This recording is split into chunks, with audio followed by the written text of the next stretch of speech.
Olá, boa tarde a todos. Estamos aqui para mais uma live. Hoje eu vou convidar a nossa queridíssima doutora Laura. A Laura faz parte do nosso time de médicos vegetarianos e vai responder algumas perguntas que a gente já preparou, algumas perguntas que alguns de vocês enviaram para a gente. Hoje nós vamos falar sobre coronavírus em adultos, né? Na semana passada eu conversei com vocês sobre o coronavírus em crianças, né? Eu sou pediatra e hoje a gente vai falar sobre o coronavírus em adultos. Aguardar aí as pessoas que estão começando a chegar, aguardar a Laurinha, que já deve estar aparecendo por aí. Vamos ver. Vão mandando as suas perguntas, que a gente vou tentar responder também, à medida que forem chegando as perguntas. Aqui. Vamos lá. A Laura vai entrar aí agora. Laura.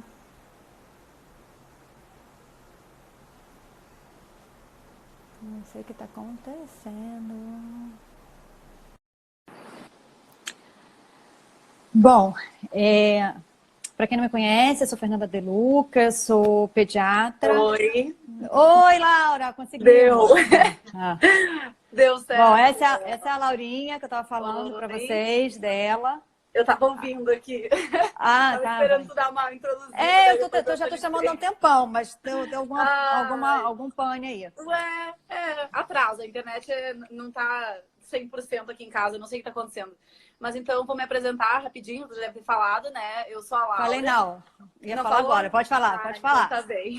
Meu nome é Laura, eu faço parte dos médicos vegetarianos, associação, e eu sou vegana também, mas justamente por isso, e eu trabalho principalmente com avaliação metabólica, estilo de vida, trabalho com adultos, principalmente, e pessoas que estão fazendo essa transição ou para vegetarianismo, ou para veganismo, ou pessoas mesmo que querem melhorar o estilo de vida como um todo, mesmo sem ter envolvimento com o vegetarianismo ou veganismo, né? Às vezes as pessoas querem melhorar mesmo sem querer tirar essas coisas da vida delas. Basicamente é com isso que eu trabalho. Só antes da gente começar, só falar aqui de novo a mesma coisa que eu falei quando a gente foi falar lá de coronavírus em crianças. O motivo da live hoje é para a gente abordar principalmente a questão das dúvidas mais comuns com relação à doença. Então, assim, questões ligadas especificamente ao vegetarianismo, à alimentação vegetariana, a gente pode até combinar, né, Laura, de fazer uma outra live, em outro momento, para a gente tirar dúvidas de B12, proteína e tudo mais, mas em virtude aí da gente estar vendo muita divulgação de fake news, muita notícia errada, né? Por parte até de pessoas que se dizem conhecedoras, né, do assunto. Às vezes a pessoa... E aí a gente... Não é nem por mal, às vezes, né? Às vezes a pessoa escuta uma coisa e replica aquilo, né, compartilha, e aquela informação não está correta e acaba viralizando. Exato. Então a gente quer exatamente ver se consegue, né? A Laura, ela tem uma linguagem bem tranquila, bem fácil, né? Então, a gente quer ver se a gente consegue exatamente aproveitar, né, essa facilidade que ela tem de comunicação para que as pessoas compreendam de uma maneira clara e objetiva, né, as coisas mais importantes, os cuidados que tem que fazer. Então, a gente não vai falar hoje sobre alimentação vegetariana, especificamente, né? A gente pode depois ficar aí, vamos esperar passar essa confusão, né, de coronavírus, e aí a gente faz uma live sobre alimentação. Eu tenho certeza que a Laura vai ter um monte de dica aí de alimentação, que ela posta cada coisa linda que ela faz, então vai ser super proveitoso. Aí, assim, a gente tá querendo fazer, né, Laura, bem um bate-papo, assim, uma coisa bem descontraída, então vocês mandem pergunta. Né? Vocês podem mandar as perguntas e, assim, a gente pensou principalmente em fazer a live, porque muitos médicos estavam se disponibilizando para tirar dúvidas na internet, e eu, inclusive, fui uma dessas pessoas que se disponibilizou. E eu percebi que todas as dúvidas quase são iguais. Então, a maioria das pessoas tem as mesmas dúvidas. São dúvidas que estão na internet, mas às vezes a gente lê e ou não entende tão bem o que está sendo dito, ou não acredita tão bem, ou quando tu tem aquele sintoma. Quando a gente tem um sintoma, a gente tem uma tendência a não conseguir pensar claramente, né? A gente Isso sempre aí. fica com medo, né? E às vezes também eu tenho, né, dentro de casa exemplos, né? Que a gente ouve, tal coisa causa falta de ar. Vamos falar da falta de ar, né? Sim. Aí a pessoa começa a sentir falta de ar. Exatamente. Né? Porque eu fico ouvindo aquilo, né? E aí começa a sentir, ai meu Deus, eu acho que eu tô com falta de ar. Ai meu Deus, eu tenho que ir pro médico. Então, é importante, né? A gente ter clareza na hora que a gente está falando isso. Aí vamos começar, Laura, já que a gente já está falando aqui de sintoma, né? Vamos começar pelo bem básico mesmo, né? Que é assim, explica pra gente aí quais são os sintomas, né, mais comuns e quando é que a dúvida mais comum, né? Quando é que a pessoa tem que realmente procurar uma emergência, né? Que isso daí é fundamental para que todos compreendam. Tá? Então, como é uma doença nova ainda, né? Todos os estudos, eles ficam fazendo comparações, né? Os principais sintomas que apareceram e que são sintomas que até agora a gente sabe que podem ser da infecção pelo coronavírus, mas que também eles estão compreendidos no que a gente chama de síndrome gripal, né? Que é uma síndrome que parece uma gripe, que pode parecer outras infecções também. Mas, geralmente, o coronavírus, ele vem com febre, tá? E o que é febre? Isso é muito importante. Tem muita gente que vem me falar, nossa, tô com febre, tô quente, e a pessoa tá com 37,2. Isso não é febre, tá? Febre é quando tu mede a tua temperatura e ela tá acima de 37,8, tá? Então, isso é um sintoma. Pode vir sem febre? Pode vir sem febre, mas aí tem que ter alguns outros sintomas associados, como, por exemplo, tosse, que é um dos principais sintomas, principalmente tosse seca, mas pode ser tosse com secreção também, tá? Mas é principalmente a tosse seca. Outros sintomas gripais: dor no corpo, dor muscular, cansaço, inapetência. Dor de garganta, tá? Dor de garganta, garganta vermelha, dolorida, irritada. E existem também, um pouco de coriza também pode acontecer, mas não é tão comum para o coronavírus. Então, quando tem muita coriza e outros sintomas que não sejam tão parecidos com o coronavírus, às vezes tu pode pensar que pode ser alguma outra coisa. Ou até mesmo uma alergia, se tu é uma pessoa com alergia. Muita gente me pergunta, eu tenho rinite, eu tenho mais chance eu tenho mais chance de ficar gripado? Não necessariamente pela rinite em si. Tu não tem mais chance de ficar gripado. Às vezes é só porque tem mais pó na tua casa. E aí tu tem que tomar cuidado com essa tua rinite para te não ficar com aquela obstrução. Porque sim, a obstrução em si pode levar a uma proliferação maior ali de vírus e bactérias ou algo assim. Mas num primeiro momento, rinite, sinusite não é fator de risco, tá? Então não precisa se preocupar. E aí, pegando o gancho da Laura, só para falar que a gente já teve a live lá de crianças, mas em criança, gente, a febre nem sempre está presente, tá? Então, assim, é importante porque às vezes a mãe fica esperando ter febre para levar na emergência, né? Da mesma maneira que a gente orienta, né? A gente que eu falo pediatra, né? Se a criança está há mais de 3 dias com febre, ela precisa de uma avaliação. Não significa levar necessariamente lá na emergência. Você pode entrar em contato com o pediatra e aí falar o que está acontecendo. E aí, junto com o pediatra, vocês vão decidir se vai ter que ir para emergência ou não. Aí, Laura, pega esse gancho. Com o seu médico, tenta entrar em contato com o seu médico, a primeira coisa. Exatamente. Né? Primeira coisa é falar com o seu médico, que te acompanha, que te conhece, seja adulto ou seja médico de criança, o pediatra. Exatamente. E em relação à criança que tu falou, a falta de ar é muito importante, né, de avaliar. E a falta de ar é um outro sintoma dessa infecção, que é um dos sintomas considerados mais grave, tá? E é isso justamente que causa o maior pânico nas pessoas. Por quê? Porque quando tu sente falta de ar, teoricamente, esse é o momento que tu deveria ir ao serviço de saúde, tá? Por quê? Porque quando tu tem falta de ar, pode ser um sintoma de complicação, que é uma pneumonia. Então, significa que pode ser que já tenha ido pro pulmão, tá?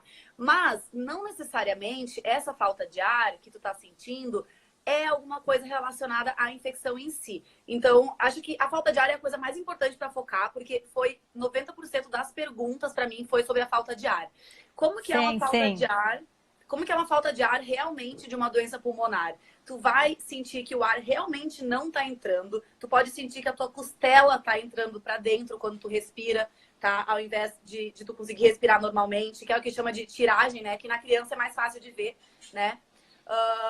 Tu pode ver, por exemplo, que as tuas extremidades começam a ficar um pouco mais pálidas. Isso tudo é sinal de que realmente não está entrando oxigênio direito. Tá? Pensa uma pessoa com asma, né? Todo mundo já viu pelo menos uma pessoa com asma, né? Aquela crise de asma, porque vira e mexe tem algum filme que a pessoa tem asma e vai para emergência, ou até mesmo criança com asma, né? Com bronquite. A falta de ar que a gente refere, né? Que a gente fala, é essa falta de ar, né? É aquela dificuldade, o ar não chega também. Mesmo, né? Então, exato, afunda aqui, o nariz começa a fazer movimento, né? Então, você tem o que a gente chama de batimento de nariz, né? Que fica isso aqui, que a pessoa começa a puxar o ar com muita força, né? É exatamente isso. Pode ter algum, né? Como na bronquite, pode começar a fazer algum barulho, né? Aquele barulho que na criança a gente fala que é um miadinho de gato. Tudo isso, gente, tem que ir para a emergência. Uma coisa que vale a pena a gente frisar muito aqui, a Laura deve ter também contato, né? Eu tenho contato com muitos cardiologistas, e os cardiologistas estão muito preocupados, porque as pessoas que têm alguma doença no coração, qualquer que seja, né? É importante que elas não fiquem em casa se elas começarem a ter dor no peito, se elas começarem a se sentir mal. Por quê? Porque exatamente como a gente está orientando não ir para emergência, está todo mundo com medo de ir, para não ficar doente, não pegar doença na emergência. E aí, isso, né, tem os dois lados. Pode ficar acontecer. Grave em casa também. Exatamente, porque a gente também não quer que ninguém morra em casa, né? Pelo amor de Deus. Então, assim, para não ir por qualquer bobeira. Eu comecei com febre agora, eu já vou para emergência, né? Não. Mãe, então é muito isso. A criança faz febre, às vezes não dá nem o remédio, já está na emergência. Não é nesse caso. Criança começou agora com falta de ar, gente, ainda que tenha 1 hora só de início, falta de ar é para ir para emergência. Adulto com dor no peito, né? Adulto que tem doença no coração, que já toma remédio para o coração e está com dor no peito, por favor, emergência para avaliar. Não é ficar esperando. Peito, né? Isso aí, explica, Laura. Tem muita gente que tá fazendo exercício físico agora em casa, porque tá todo mundo orientando, né? Faça um exercício físico, faça não sei o quê. Aí as pessoas estão se lesionando também. Então, muita gente tem dor e é uma dor muscular e não uma dor realmente de algo cardíaco. Então, primeiro, se tu é uma pessoa que já tem alguma doença cardíaca ou hipertensão ou mesmo alguma doença pulmonar, que tu já faça algum tratamento, o problema do coronavírus é que ele pode fazer com que essa doença fique descontrolada. Ele pode descontrolar a doença. Então, quem já tem predisposição, é muito importante cuidar bastante. Se tu é uma pessoa jovem, tu nunca sentiu nada, do nada tu começou a sentir uma dor. Primeiro avalia se tu não fez exercício físico exagerado, como que tu tá se alimentando, se tu não fez uma flexão no outro dia. E aí, como tu pode testar isso? Tu aperta, tá? Se tu sente dor exatamente no ponto que tu aperta, muito provavelmente é algo muscular, tá? Se é uma dor difusa, tu não consegue dizer exatamente onde é que é, mas é aqui no peito, um desconforto que vem, pode ir pro o braço esquerdo, pode subir. Aí eu orientaria se preocupar um pouco mais e talvez procurar um serviço, ou então dar uma ligada se tu tem contato. Principalmente, né, procurar emergência, principalmente se você tem algum problema de coração já prévio. Estou perguntando aqui se essa falta de ar, ela tem que estar na presença de febre. Não, pode ter falta de ar só sem a febre. Tá? Se você está com sintoma, essa falta de ar, né, do coronavírus, não vem só a falta de ar, né? Geralmente a pessoa já está com algum grau de tosse, entendeu? Então, uma pessoa que está com tosse, quando a pessoa já está com tosse e começa a ter falta de ar, mesmo que ela esteja sem febre, lembra que adulto, né? As estatísticas mostram que 80 e poucos % dos adultos têm febre. Então, muito provavelmente a pessoa vai ter falta de ar e febre, mas se tiver nesses 10% aí que não vão ter febre, tem outro sintoma, né? Respiratório, uma tosse, né? E aí começa a tossir e aí vem com essa falta de ar, essa dificuldade para respirar. Na criança que é um pouquinho diferente, porque a criança nem sempre tem febre. Mas a criança, ela pode desenvolver de cara um quadro respiratório. Então, é assim, você vai ter que ter um pouquinho mais de atenção. Tem alguns vídeos bem legais na internet mostrando criança com falta de ar. Vou fazer propaganda, tem a Bianca Mello. Ela ontem ela fez uma publicação com criança, né? Para explicar como é que é a falta de ar. Lembra sempre da asma, gente, porque todo mundo já viu alguém com asma, né? Com bronquite. Então, estão falando aqui, eu sinto falta de ar quando ando na minha bicicleta. Bom, aí você vai... Pois é, aí pode ser só a falta de prática, né? Como também, depois de passar essa epidemia aí, fazer uma avaliação, né, com o teu clínico mesmo. Não necessariamente precisa ser um cardiologista. Se houver necessidade, o clínico vai encaminhar. Tá? Como diferenciar da asma? Tu vai ter que fazer um teste para ver se tu tem asma. Daí, assim, se tu não tinha pessoa, nada disso antes, nunca teve, muito provavelmente não deve não ter é asma. Pode ser um asma. quadro respiratório que está surgindo agora. Se tu já tem asma, tu vai saber como que é a falta de ar da asma, porque tu já passou por isso na vida. Agora, uma pessoa com asma que, né, desenvolva, né, o coronavírus, aí as coisas vão se complicar mesmo, né? Mas de qualquer maneira, seja asma ou seja o coronavírus, gente, é para procurar emergência. Porque uma pessoa com crise de asma grave não vai ficar em casa. Não pode. Né? Não vai ficar fazendo bombinha em casa. Então, assim, eu tenho asma, eu já fiz lá a minha medicação e eu não estou melhorando, eu vou para emergência. Porque uma coisa, agora me veio até aqui, Laura, importante assim, gente, o diagnóstico não é o mais importante.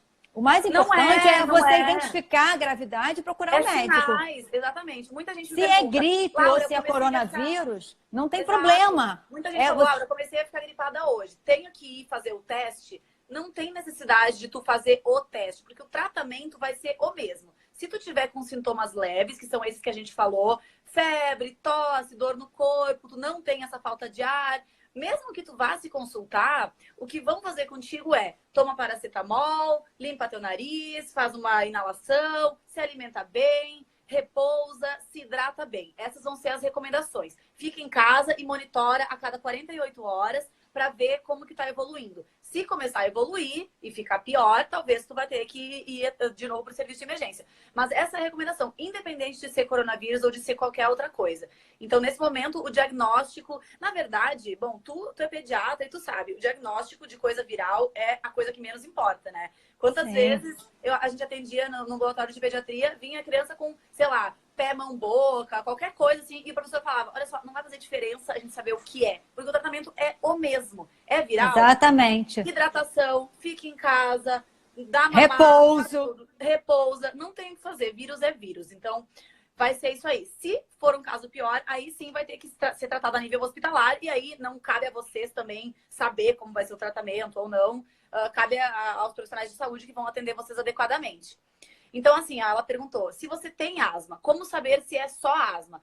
É o que a Fê falou, tu vai ver pelos outros sintomas. Tu já provavelmente vai ter tido febre, tu vai estar com uma tosse que veio antes, tu vai ter dor no corpo, tu vai estar com sintomas gripais, tu vai estar se sentindo mais indisposto. Não vai ser literalmente só começou aquela falta de ar daquela asma que tu já conhece, tá? É assim que tu vai diferenciar. Mas, de qualquer maneira, começou a ter uma crise de asma que tu conhece, tu sabe, eu tenho crise de asma. Tá sendo uma asma aqui pra mim. Tu fez uso do teu broncodilatador, fez tua inalação, fez o que já tá orientado pra ti normalmente. Não tá passando, tu vai ter que ir ao serviço de emergência. Vai ter que ir. Ainda que chegue lá e o médico fale, não, olha só, é só uma asma mesmo. Mas aí, nesse caso, tá com falta de ar, tem asma, tá com falta de ar, não tá melhorando, emergência. Tem alguém perguntando aqui, o filho teve bronquiolite, tem mais risco? Não, não tem mais risco. A bronquiolite é uma doença viral, né? A maior causa de bronquiolite é um vírus chamado vírus sincicial respiratório, né? Que é muito fácil de acometer crianças, principalmente até 2 anos de idade, né? Então, e uma vez tendo tido bronquiolite, isso não aumenta a chance da criança ter coronavírus. As crianças são não são um grupo de risco, né? As crianças têm sintomas leves, muitas são assintomáticas, né? 80% delas evoluem com a forma leve ou moderada. As crianças da China, né, que a gente tem relato, que tiveram internação em UTI, foram crianças que tinham outras doenças juntas, doenças que colaboraram, né, para que essa criança fizesse uma forma mais grave. Então, gente, as crianças, elas são mais importantes na disseminação da infecção. Por isso que a gente fala, criança e ficar em casa, né? Porque ela pode não estar com o sintoma, mas ela pode estar com o vírus e aí ela vai passar para o avô e para a avó, né? Que criança muito fica com os avós, né? E aí os avós que, pela idade, são um grupo de risco. Muitos idosos também têm outras doenças, são diabéticos, têm pressão alta, tem alguma outra doença no coração, tem uma doença no pulmão, que vão, né, evoluir, vão ajudar com que, se uma vez infectados, essas doenças que eles já têm vão agravar. É isso. Tá? E tem mais uma coisa que eu quero falar só em relação à falta de ar, que ele perguntaram ali de novo, como ver se a respiração está normal. Então, a gente falou como identificar a falta de ar sendo um sinal de gravidade para vocês terem que ir à emergência. Mas muitas vezes, é o que a Fê falou antes, quando a gente começa a falar de um sintoma, a gente começa a imaginar ele, sentir ele. E uma das coisas que está acontecendo mais com as pessoas agora é a crise de ansiedade. Muita gente que já fazia tratamento para ansiedade, gente que não fazia tratamento para ansiedade. Como a gente está tendo que ficar muito em casa, fechado, ouvindo muita notícia, ouvindo muita fake news, ouvindo muita gente falar coisas que a gente não sabe se é verdade ou não, acaba que as pessoas ficam muito ansiosas. Então, a principal coisa que tu tem que saber diferenciar é se essa tua falta de ar não tá vindo de uma crise de ansiedade, tá? E aí, como que tu vai fazer? Tu vai ver, primeiro, tenho outros sintomas de gripe? Se eu não tenho outros sintomas de gripe, nem nada respiratório, muito provavelmente essa falta de ar pode ser de outra coisa. Segundo, essa falta de ar vem acompanhada de muitos pensamentos ruins. Eu tô pensando, meu Deus, eu vou morrer, meu Deus, eu vou infartar, meu Deus, o mundo vai acabar, meu Deus, quando que eu vou poder voltar a ver tal pessoa? Se tu tiver com muitos pensamentos ruins junto contigo, muito provavelmente pode ser também uma crise de ansiedade, tá? Se tu já é uma pessoa que tem ansiedade, pode ser uma crise de ansiedade. Tá fazendo tratamento para ansiedade? Também pode ser uma crise de ansiedade. Então, sempre tentem pensar se não pode ser isso. E aí, como que tu vai fazer para tentar sair dessa crise? Tu vai tentar aprender exercícios respiratórios, tá? E também, claro, continuem a terapia que vocês estão fazendo, porque todos os psicólogos estão atendendo online agora. Tem muitos canais de psicólogos, inclusive, atendendo gratuitamente. Várias páginas, tem uma que é Razões para Acreditar, acho, ou A Chave da Questão, que tem vários psicólogos atendendo de graça para ajudar nas dúvidas. E aí vocês podem aprender exercícios respiratórios para se acalmar. Se tu se acalmou e a tua respiração voltou ao normal, muito provavelmente não era uma falta de ar da síndrome gripal do coronavírus, tá? Então, sempre tentem fazer essa diferenciação, que eu acho que é a mais importante de todas. E que leva muita gente à emergência sem necessidade nenhuma. E assim, indo na emergência sem necessidade, vocês podem se contaminar ou transmitir para outras pessoas. Bom, vieram muitas perguntas aqui também, Laura, quando você falava, a gente já ia falar disso também, né? Uhum. Da questão do uso das máscaras, né? Então, primeiro vamos entender por que a gente usa máscara, né? A gente usa máscara ou para se proteger da doença ou para a gente não passar a doença caso a gente esteja doente, né? E aí, eu estava lendo, até agora pouco antes, né? Estava lendo uma última atualização que saiu, né? Da Sociedade de Pneumologia, falando sobre a questão do afastamento, né? Então, entender que é o seguinte, gente, uma gotícula. Primeiro, como é que a gente pega a doença? Como é que a gente pega uma doença viral, né? Respiratória, dentre elas, o coronavírus, né? A gente precisa que o vírus saia do nosso corpo e vá para o ar, né? Isso. E atinja uma outra superfície, uma outra pessoa. Como é que isso acontece? Isso vai por gotícula respiratória ou que a gente espere quando a gente fala. Então, são gotículas que a gente não vê, né? Mas que estão lá cheias dos vírusinhos. Só que essa gotícula, ela só tem um alcance de até no máximo 2 metros. Então, daí que fala, tem que ficar 1,5 metro de distância. Porque assim, a gotícula ela não fica nadando, boiando assim no ar, né? A gotícula, ela sai da gente pelo nariz, pela boca, né? E aí vai para algum lugar.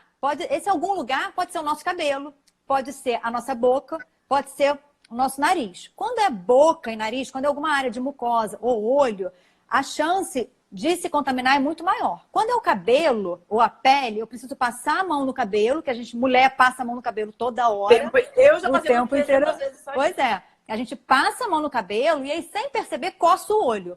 E aí, assim, se o vírus estava ali, quietinho, porque no cabelo o vírus não vive muito tempo. Pega uma comida, come a comida. Exatamente. Aí a gente se contamina. E aí, a questão da máscara. Quando a gente está sem sintoma e a gente vai usar a máscara, é porque a gente está pressupondo que a gente vai encontrar alguém que a gente vai falar muito próximo e a gente não conheça, né? É o caso do médico quando ele vai atender, por exemplo, uma criança que está gripada. Ele não sabe se essa é gripe ou se é coronavírus. Como o coronavírus tem uma transmissão alta e tem, né, toda essa questão, ele vai botar a máscara, porque ele vai chegar pertinho da criança, ele vai conversar com a criança e a criança vai falar também com ele. Então, pode ser que nessa conversa alguma dessas gotículas atinjam a boca, o nariz do médico. Então, se ele tiver de máscara, não vai atingir. A gente andando na rua, Fernanda, porque eu tô vendo muita gente na rua andando já de máscara. Tem algum sentido? Gente, se você tá na rua sozinho, andando, você vai usar máscara para se proteger do quê? Se e você não vai encontrar. Marejar, né? Pois é, e você ainda vai. A máscara ainda abafa, né? Uma sensação ruim, esquisita.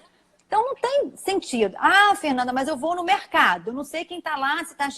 Gente, lembra que é no máximo 2 metros. O vírus, ele não tá boiando assim, vai, ai, vem cá, me pega. Não é assim. Não é assim. Sabe? E outra, mesmo que tu esteja ali, tu tá meio longe da pessoa, tá? Tu pegou um pacote que tem. Tu não vai lamber aquele pacote naquela hora ou colocar tua Exatamente, mão. Laura. Tu vai levar o pacote pra tua casa. Na tua casa, tu higieniza ele. É bom você falar isso, porque eu fico olhando, eu fico vendo, né? A gente que é vegetariano, eu tenho que ir no Hortifruti, eu vou quase todo dia, gente. Então, assim, porque as coisas estragam. Eu chego em casa, taco tudo na pia, lavo tudo. E aí, assim, eu fico vendo as pessoas, assim, num pânico, num desespero, eu falo, meu Deus do céu, sabe? Dá uma certa angústia, sabe? Eu fico meio agoniada, até no mercado, que eu tô vendo todo mundo de máscara, assim, eu falo, gente, as pessoas, às vezes, estão até com dificuldade para respirar por causa da máscara. Porque é ruim, a gente que é médica, né, Laura? A gente usa máscara muitas vezes, e às vezes por pouco tempo. Gente, é muito ruim, sabe? É uma sensação muito chata, ruim mesmo, né? Desconfortável. E aí você fica com aquilo, você tá na rua, sabe? Você tá andando para ir a algum lugar e você já tá com aquela máscara. Não tem necessidade, gente, sabe? Não tem. Então, não precisam usar. Quem usa máscara é quem tá com sintomas gripais ou se tu tá cuidando de alguém que tem sintomas gripais. Tipo, ou o médico que vai atender, ou se tu é um cuidador de alguém que tá com sintomas gripais. E a pessoa que tá com sintoma, eu tô com gripe, não vai conseguir fazer o exame para saber se é coronavírus, né? Aí convém essa pessoa usar, porque quando ela falar, quando ela espirrar ou quando ela tossir, ela vai liberar essa cutícula que pode estar com o vírus. E aí, assim, quando isso acontecer, ela estando de máscara, a máscara barra essa gotícula. Exatamente. Então, ela não passa para frente. Então, a gente entendendo, a gente começa a usar de forma racional. Sim. Né? E máscara caseira, outra coisa, Laura. As máscaras caseiras, gente, importante. A máscara caseira não tem comprovação de que elas evitem a disseminação. E aí vai cair naquele caso que eu falei. A pessoa vai ficar até meio lá desconfortável, com falta de ar, porque está com um troço tapão da respiração, né? E não está funcionando para muita coisa, né? Então, usar racionalmente as máscaras, né? Muito importante. Da mesma maneira... Caiam no desespero coletivo. Isso sim exatamente, é um desespero coletivo, de tu achar que tem que sair todo mundo com máscara. A gente pode muito bem respeitar as outras medidas de higiene e distanciamento, que elas são super efetivas. E aí, tanto que, se não, a gente ia viver gripado todos os dias do ano, o tempo inteiro, né? Porque tem vírus circulando o ano inteiro, mesmo não sendo coronavírus, e vírus que são super transmissíveis. A gente ia literalmente estar doente o tempo inteiro. Porque a gente não tem medida de higiene nenhuma. A gente toca nas pessoas, a gente toca em comida de rua e ninguém usa máscara. Então, assim, máscara é para quem não quer transmitir. Ou se tu tem certeza que tem alguém que tá doente e aí sim tu não quer pegar dessa pessoa. Tu usa na hora que tu for ficar perto dessa pessoa e depois tu não precisa mais utilizar. A luva, alguém perguntou aqui, né, da luva. A luva cai no mesmo conceito da máscara. Lavem a mão, se você lavar a mão, gente, é muito mais importante do que usar a luva. Lavem a mão. Porque assim, você tá com a luva, você está evitando do vírus entrar em contato com a pele da sua mão. Mas se você pega com essa luva e você bota a mão no olho, acabou. É a mesma coisa. É a mesma coisa se estivesse sem nada. Entendeu? Porque o contato na pele, né? Se o vírus ficar só na pele, a chance de chegar você ter a doença porque ele está na sua pele, não vi falar, não vi relato disso. Acontece a transmissão, né? Você se contamina quando o vírus entra em contato com a mucosa, alguma área de mucosa. Então, é principalmente boca e nariz. Pele a pele, o vírus está ali na pele, ele vai ficar ali. Mas o problema é que a gente bota a mão na pele e leva para a boca, leva para o olho, coça o nariz, isso o tempo todo sem perceber. Tá? Então, luva também é para o médico que está atendendo alguém que está com suspeita, mas ainda assim, né? Lavar não substitui lavar. Não exclui a lavagem das mãos. A lavagem das mãos nesse momento é muito mais importante. Aí me lembrei agora, Laura, uma coisa que eu ia fazer até uma live, um vídeo só sobre isso. Tem um vídeo, gente, circulando na internet, falando sobre o álcool gel. Né? É um vídeo que é um senhor, não sei se você viu esse vídeo, Laura. É uma coisa assim que seria cômico, não fosse trágico, né? Porque é um senhor careca, barbudo, e ele começa o vídeo falando assim: o uso de álcool gel é igual a usar água, não funciona para nada. Meu Deus! Pois é uma coisa trágica pra caramba. Então, ele começa a falar um monte de besteira, um monte de coisas que não tem fundamento a respeito do álcool gel. Primeiro, gente, álcool gel, para ter esse nome álcool gel, tem que ter 70% de álcool. Isso é lei da Anvisa. Ah, mas aqui no Brasil as coisas são fiscalizadas. Isso já é uma outra história. Mas, a princípio, em tese, para ter o nome álcool gel, 70% da composição daquilo ali álcool, 70%, né? É álcool. E aí, esse álcool gel, gente, pensa nos hospitais. Pensa o hospital que você quiser, no país do mundo que você quiser. Usa álcool gel, gente. Usa álcool a 70% também. Então, se fosse uma coisa que não funcionasse, por que tanta gente ia usar? É no mínimo duvidoso, né? Então, o álcool gel... Todas as organizações de saúde iam recomendar isso, né? Eu falar, não use o álcool gel. Mas não, né? Todo mundo fala, o álcool gel é pra gente usar quando não der para lavar as mãos. Quando dá para lavar, você tá em casa, você lava a mão. Você saiu na rua... Seca, né? Tá com a mão seca na rua, beleza, usa o álcool gel.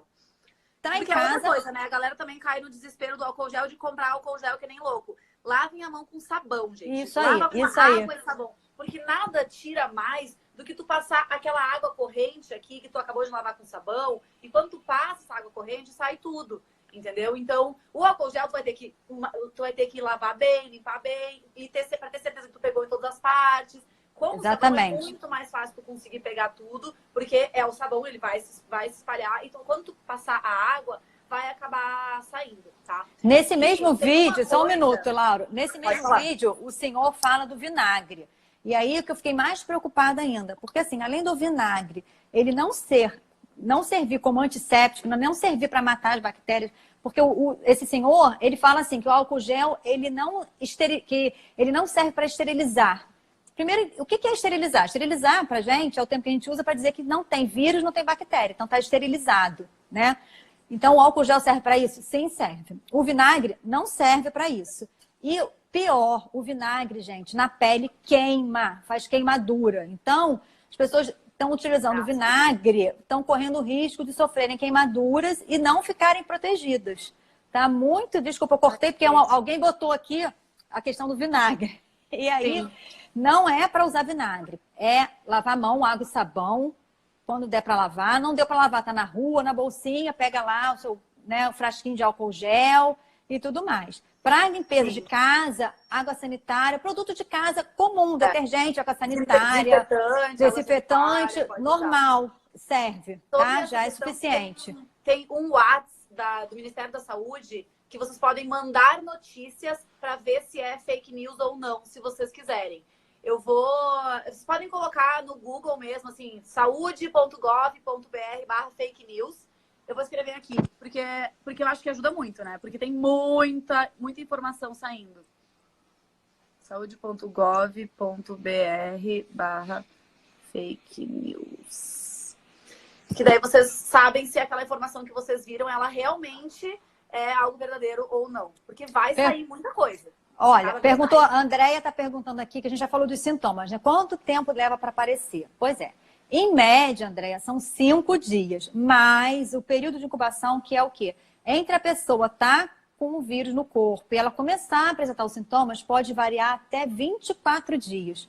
Ou seja, é tempo pra caramba. Só que a imensa maioria das pessoas apresenta sintomas de entre 5 a 7 dias após estar com o vírus no corpo, tá? Isso em média. Então, assim, a gente não tem muito como saber, é uma doença super nova, né? E as coisas estão mudando, tem muita coisa nova saindo aí toda hora, mas até o momento que foi passado, que a gente está vendo, né, nos consensos, porque a gente tem que se basear nos casos que aconteceram lá na China, né? A China que está sendo uma escola para a gente, então eles relatam, olha, nos chineses aconteceram assim. Só que Chinês tem uma alimentação diferente, tem um estilo de vida diferente. Então a gente não Metabolismo. pode ser, o metabolismo diferente muda, né? Então as pessoas são diferentes. A gente tem que levar em consideração isso também. Com a nossa sociedade, né? E aí a gente vai, muita coisa a gente vai aprender no decorrer da infecção mesmo. Exato. E tudo mais. Laura, fala pra gente, você que é super natureba, estão perguntando muito aqui, né? Cuidados, assim, dicas de alimentação para a gente ter um sistema imunológico bom, para a gente enfrentar. Porque, gente, se a gente tá com um sistema imunológico bom, saudável, a gente não se preocupa. Por quê? Porque o problema não é ter o coronavírus. O problema é a gente ter um sistema imunológico fraco e aí pegar e não conseguir dar conta disso e esse vírus se alojar no pulmão, fazer uma pneumonia e aí a gente fazer a forma grave da doença. Porque se você está com o sistema imunológico bom, aí sim vai acontecer o que o nosso queridíssimo presidente falou, vai ser uma gripezinha. Se você está com o sistema imunológico bom. Mas Exatamente. Como saber isso, né? Pensar que uma população que está obesa, sedentária, né? E comendo só industrializado. Laura, fala pra gente sobre isso.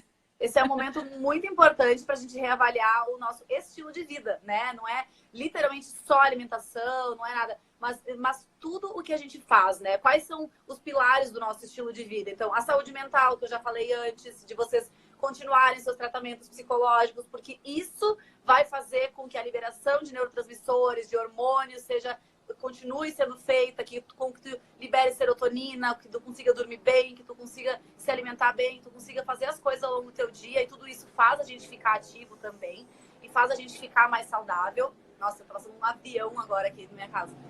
E nunca vi tão alto assim. É um helicóptero. Tá.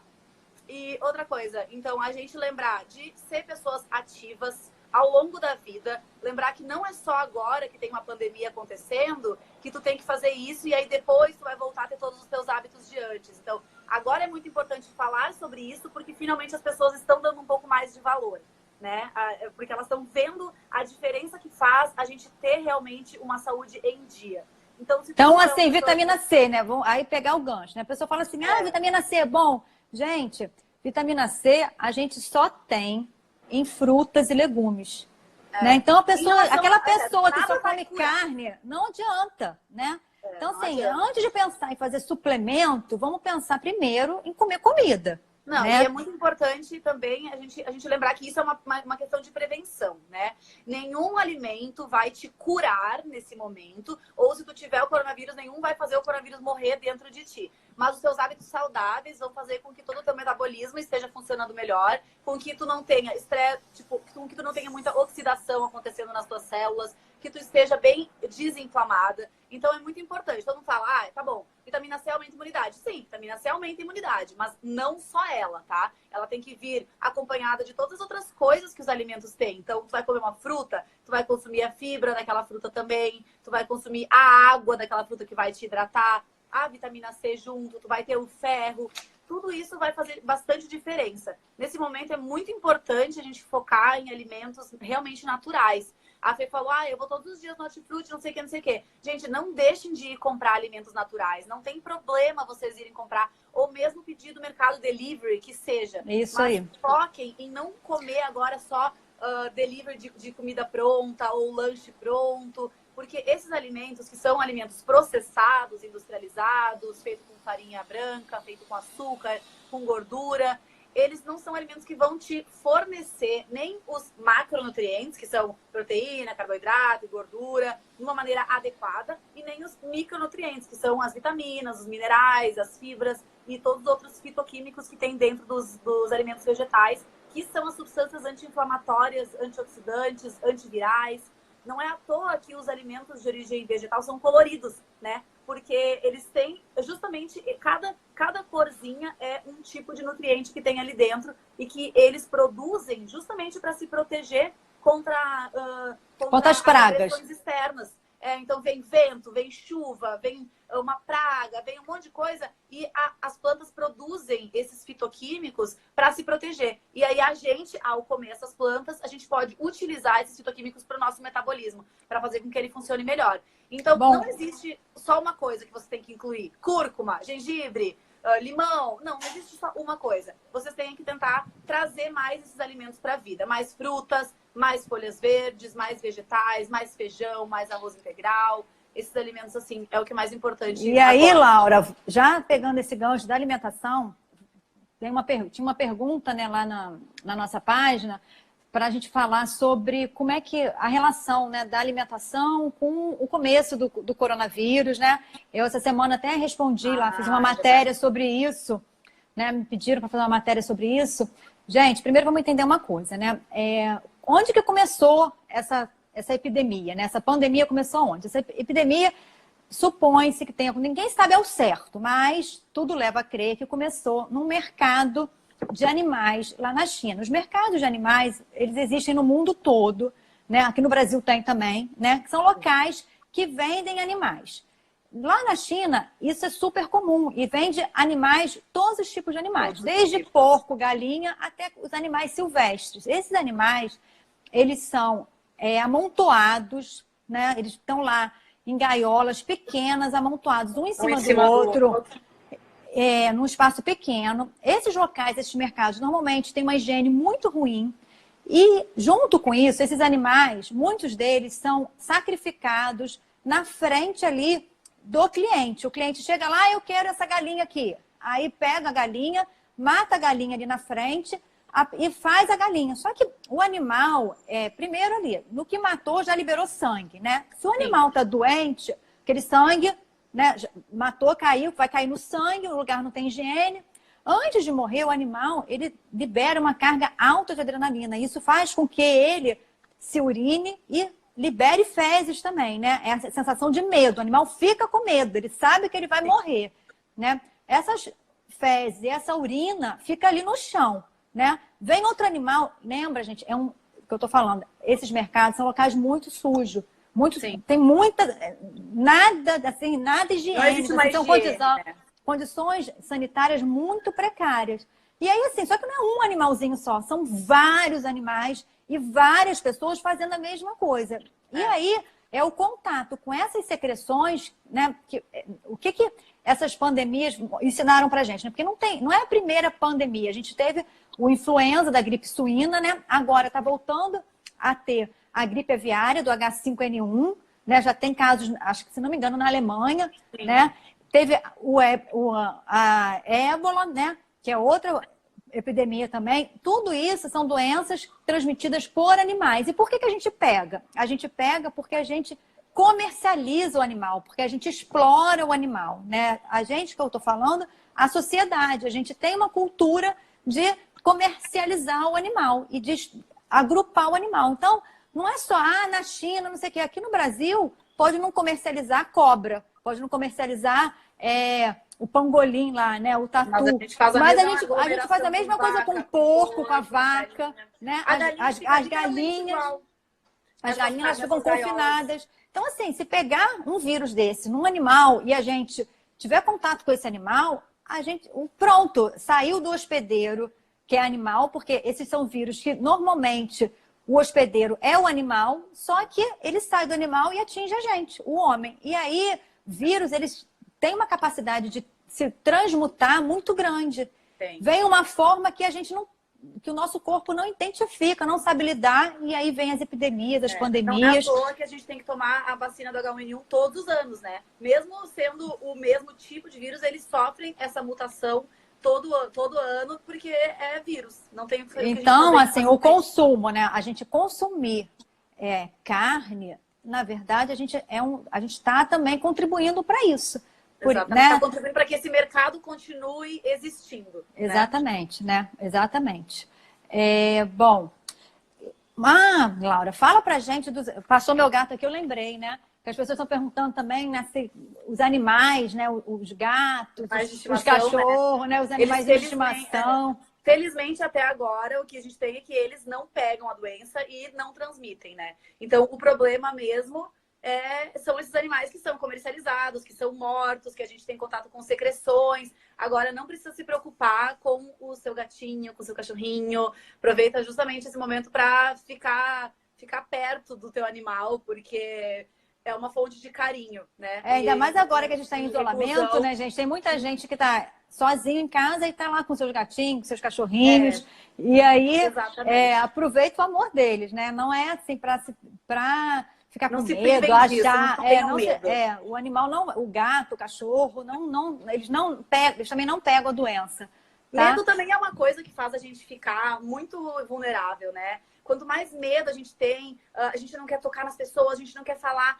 E o medo, ele acaba fazendo a gente ficar irracional e não pensar de uma maneira adequada. Então, às vezes, tu tá ali com tanto medo que tu não lembra que é só tu lavar tua mão várias vezes, que é só tu não trocar um talher com a pessoa, que é só tu não ficar tão perto se tu tá espirrando. Ou espirrou, coloca o braço para espirrar, depois vai lá e se lava.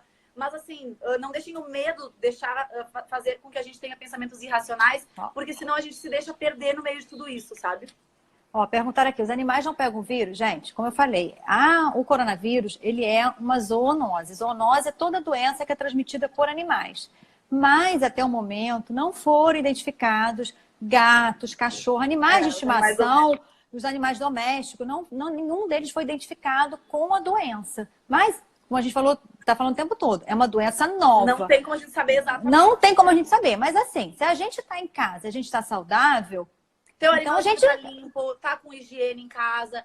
O problema começou de falta de higiene, de aglomeração, exatamente, de morte, isso aí. de urina, de fezes. É uma aglomeração de coisas que faz com que micro-organismos surjam. Agora, se tu mantém uma limpeza na tua casa, limpa a caixa de areia do teu gatinho, tu não deixa o pelo dele ficar sujo, tu vai limpar o chão da tua casa, tu limpa a mesa, porque tu sabe que eles sobem em cima, não vai acontecer nada. Vamos botar aí que se os idosos são a população que tem chance de ficar doente de maneira mais grave, precisar de um TI, imagina, olha só no Rio de Janeiro eu fiz esse levantamento. Acima de 70 anos, tem mais de 300 mil idosos. Imagina, vamos botar aí, tá bom, 3% disso, tá? Vão ser 6 mil idosos indo para a UTI. Você acha que o estado do Rio de Janeiro tem 6 mil leitos de UTI? Até porque os hospitais não estão vazios, né? Porque assim, não tem só coronavírus. Chegar. Tem outras doenças que as pessoas estão... Exatamente. Então, a ideia do isolamento é para que essa população que vai ser acometida, porque vai acontecer a infecção, que isso aconteça aos poucos, de maneira mais dividida, para que exatamente, para que os hospitais eles consigam, porque a pessoa, uma vez infectada, evoluindo para essa forma grave, em média fica 20 dias no CTI. Então, imagina, você ter 6 mil idosos precisando de UTI ao mesmo tempo. Então, a ideia é que as pessoas adoeçam gradativamente e que vão gradativamente precisando dessa UTI. Né? Lembrando que aí não falei do grupo de risco. As pessoas que têm mais chance de evoluir para a forma grave são as pessoas que já têm alguma doença. Por quê? Porque o sistema imunológico, aí vai naquele papo que a gente está falando do sistema imunológico. Sim. O sistema imunológico dessa pessoa já não está tão saudável assim, porque já está trabalhando contra alguma outra doença. Então, uma pessoa quem são essas pessoas, né? Pessoas que têm diabetes, pessoas que têm algum problema no coração, pessoas que têm algum problema, pressão alta, pessoas que têm angina, né? Que é uma doença que dá dor no peito, pessoas que têm arteriosclerose, que é aquelas placas de gordura nas artérias, pessoa que tem doença no pulmão, e aí os fumantes também entram para o grupo de risco. Por quê? Porque se a doença atinge o pulmão e o meu pulmão ele não está muito saudável por conta do cigarro, né? A pessoa que fuma, ela corre uma distância pequena e já está com falta de ar. Exatamente. Né? Então, imagina, pulmão que tem menos reserva. É um pulmão que não consegue lidar com pouca oferta de oxigênio. É um pulmão... E aí entra a importância de fazer exercício agora, principalmente exercício respiratório, para fortalecer um pouco esse teu pulmão aí. Tipo o exercício que as pessoas fazem de fisioterapia respiratória, né? É muito importante fazer agora, de soprar, para deixar o pulmão um pouquinho mais preparado. E assim, ó, a pessoa, ela tá no grupo de risco, mas ela tem uma chance maior de pegar o coronavírus? Não necessariamente. A Fê falou, todo mundo tem a mesma chance de pegar, tá todo mundo aqui, todo mundo... a mesma chance que eu tenho de colocar a mão numa coisa contaminada, passar no meu olho e depois pegar. Mas o negócio do grupo de risco é quem tem a possibilidade de desenvolver uma forma mais grave, tá? Mas a chance de pegar e os cuidados para não pegar são os mesmos. Continuam sendo Exatamente. os mesmos. E aí... por exemplo, me perguntaram também sobre mãe que está com vírus tem que deixar de amamentar. Não, né? Não deixa de amamentar. Não é para deixar de amamentar. Alguns países têm um posicionamento diferente, mas aqui no Brasil, a Sociedade Brasileira de Pediatria recomenda, nós também achamos importante falar sobre isso, né? Não é para parar de amamentar. O que a mãe vai fazer, se ela tiver com um vírus, ou se ela tiver gripada, né? Eu não sei se é o coronavírus, estou gripada, estou tossindo, estou espirrando. Na hora que for amamentar, né, que for ficar mais próximo do bebê, coloca a máscara. Se está com muito medo, estou com sintoma, estou espirrando toda hora, usa máscara dentro de casa, gente, não tem problema nenhum, né? Tá lá com a criança, aí sim é uma situação para se usar máscara, porque querem usar quando não precisa. E às vezes, quando tem que usar, a pessoa fica, mas eu tenho que usar mesmo? Essa então, é a situação. Então, cuida com isso, porque daí lava bem a tua mão. Quando tu puder, fica um pouco mais longe do nenê, dorme separado agora nesse momento. Exatamente. Fica falando enquanto tá aqui em cima dele. Mas amamenta, gente, porque o leite é muito importante para fortalecer as hormonas do bebê. Ele precisa disso nesse momento agora. Então, não deixem de amamentar. Perguntaram no início, Laura, aí você é boa para falar isso também, com relação aos germinados, né? Se teria algum se teria, né? Não, com relação então, ao ele não vai mudar muita coisa nesse momento, assim, ó, específico, mas ele melhora bastante a absorção dos nutrientes, dos minerais, das vitaminas, dos grãos. E melhora também a digestão. Então, seria mais por esse motivo de tu talvez poder potencializar uma absorção de ferro, de zinco ali, mas não necessariamente que vá fazer algo contra o coronavírus. Então... mas perguntaram também, aí já respondendo, não tem mais chance de ter vírus no germinado. Perguntaram isso, né? Foi isso que perguntaram? Perguntaram. Não tem, gente. É igual, né? A mesma coisa. A não ser que alguém, né, com sintoma lá, tussa em cima do... Você tá lá com o teu potinho germinando, vem alguém tosse lá. Aí tu lava tudo bem antes. Né? Até porque para a gente germinar, né, as técnicas de germinação, a gente lava muitas vezes, né, o grão. Então, exatamente. Não tem. Então, pode abusar dos grãos, né? Os crus, a gente já está comendo em casa mesmo, então a gente está lavando, é a gente que lava, né? Então, eu também, tô comendo muito cru. É isso aí, é fonte de vitamina, de antioxidante. Também tem que medir o risco e o benefício, né? Mede o risco e o benefício. Tem um risco de tu se contaminar? Qualquer coisa tem risco de se contaminar nesse momento. Infelizmente, a gente não tem como fugir disso, porque tá acontecendo. Então, o que tu pode fazer? Ser uma pessoa higiênica, limpar bem as coisas na tua casa, passar álcool gel ou então passar um desinfetante, limpar as maçanetas, não deixar acumular muito pó, limpar as mesas, as superfícies, não ficar compartilhando coisa, talher, garfo, toalha, limpa bem o vaso quando usa, todo mundo, a pia, limpa bem, lava as tuas mãos várias vezes ao longo do dia. Se tu tiver com sintomas, fica mais afastado das pessoas. Se tiver com sintomas, pode usar máscara dentro de casa também. As outras pessoas não necessariamente precisam. Então, assim, é isso que a gente pode controlar. Só te cortando, Laura. Um outro grupo de risco, eu estou lendo aqui as mensagens que eu não falei, né? E agora teve até, eu estava vendo o jornal, né? Estava falando na Globo, né? As pessoas que têm obesidade, né? A gente tem uma população muito, infelizmente, né? Muito obesa, com alimentação muito ruim. E aí a obesidade entra como um fator para essa pessoa poder ter uma forma mais grave da doença? Entra, porque a pessoa que está acima do peso, né? Quanto mais acima essa pessoa está, pior né? Então, eu estou só um pouquinho acima. É uma pessoa que está 10, 20 quilos acima, são situações diferentes. Mas essa pessoa que está acima do peso, essa pessoa ela está inflamada. A Laura falou isso no início, né? Ela está muito inflamada. E a inflamação, ela faz com que o nosso sistema imunológico não trabalhe adequadamente. Então, esse sistema imunológico, quando entrar em contato com um vírus, seja ele qual for, né, ele não vai ser capaz de lutar 100% contra esse vírus. Se eu tenho uma alimentação boa, se eu estou no meu peso adequado, esse sistema imunológico, ele vai botar, vai reunir como se fosse um exército. Ele vai pegar 100% do exército e vai combater esse vírus. Laura, tá me ouvindo? Tô te ouvindo. Tá me ouvindo? Ah, estão botando aqui, tá sem áudio. Bom, gente, cortaram a gente voltou só para dar um tchau. Eu sempre coloco o telefone aqui para tocar, mas o telefone não tocou, não sei porquê. A gente pode fazer outra hora, se a galera gostou. Já tem uma hora aí, né? Finalizando só a questão das coisas inflamatórias que a gente estava falando, né, Laura? O leite é muito inflamatório, queijo, né?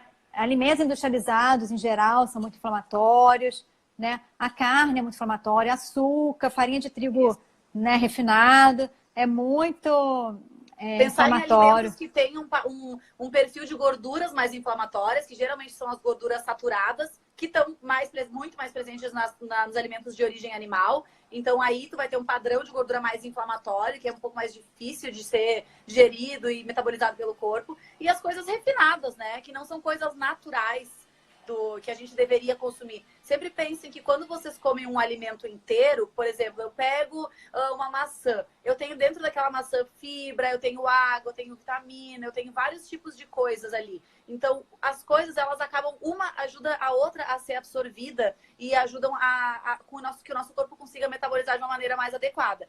Agora, se tu come um alimento que ele é separado, ele é processado, um açúcar, é só o açúcar puro, a farinha, é só aquele amido ali que foi processado e colocado numa caixa. Então, não é um alimento rico, tá? Esse tipo de coisa é legal da gente tentar evitar. E os alimentos de origem animal vão ter também esse perfil de gordura bem mais inflamatório, que não tem nenhum carboidrato, não tem fibra. É só, literalmente, muita proteína e muita gordura que acaba sobrecarregando o nosso corpo, ao invés de ajudar, né? O nosso Instagram fala aí.